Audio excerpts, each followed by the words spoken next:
Welcome to waves media Telugu. మదనపల్లిలో ఎన్టీఆర్ జయంతి వేడుకలు ఘనంగా నిర్వహించారు. పట్టణంలోని ఎన్టీఆర్ సర్కిల్ వద్ద మహానాడు మదనపల్లి నియోజకవర్గ అబ్జర్వర్ నెట్టెం వెంకటేష్ తో కలిసి ఎమ్మెల్యే ఎం షాజహాన్ బాషా ఎన్టీఆర్ విగ్రహానికి పూలమాలలు వేసి నివాళులర్పించారు. కార్యక్రమంలో టీడీపీ నాయకులు, కార్యకర్తలు, ఎన్టీఆర్ అభిమానులు పెద్ద సంఖ్యలో పాల్గొన్నారు.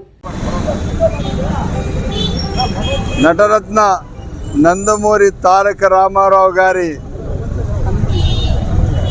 జయంతి సందర్భమున 104వ జయంతి సందర్భమున మనం అందరము కలిసి వాస్తవం చెప్పాలంటే భారతదేశానికే ఆదర్శవంతమైన నాయకుడు.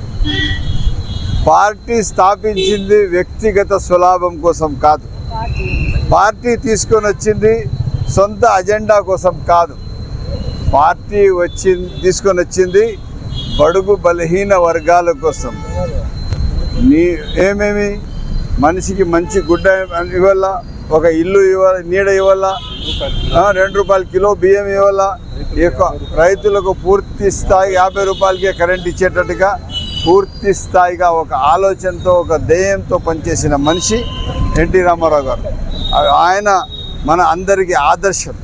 అటువంటి మహనీయులకు మనము మన పిల్లలకి ఆదర్శంగా తీసుకొని మనం ఒక మంచి సమాజ నిర్మాణం కోసం మనం అందరము కలిసి ముందుకు నడవాలని చెప్పి తెలుగుదేశం పార్టీ నాయకులే కాదు, యావత్తు 5 కోట్ల ఆంధ్రుల తెలుగు జాతి ఖ్యాతిని పెంచిన చరిత్ర నందమూరి తారక రామారావు గారిని సవినయంగా తెలియజేస్తూ ప్రతి ఒక్కరికి జోహార్ అన్న ఎన్టీఆర్.